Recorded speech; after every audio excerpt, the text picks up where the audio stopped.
Notre but dans la vie est de consommer à crédit, d'emprunter de l'argent pour acheter des choses dont nous n'avons pas besoin.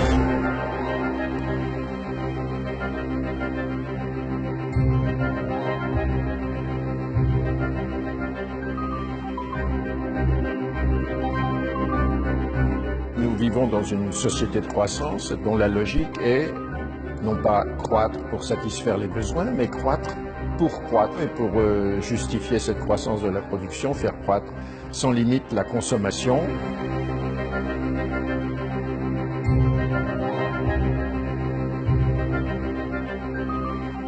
La question des produits fabriqués pour durer moins longtemps a commencé avec la révolution industrielle.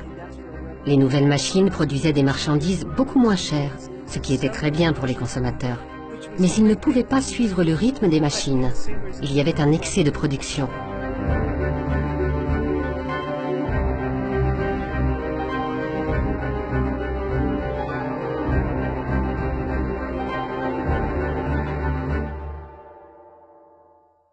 Pour ces compagnies, c'était mieux si les consommateurs achetaient régulièrement des ampoules.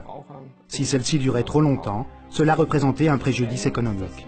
Nous avons ici une liste de 1929 qui indique en francs suisses le montant des amendes payées par les membres du cartel si par exemple leurs ampoules dépassaient 1500 heures.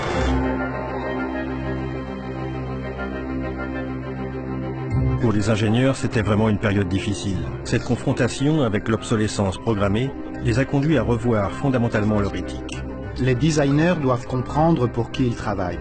Le modèle commercial du client définit avec quelle fréquence il veut renouveler ses produits.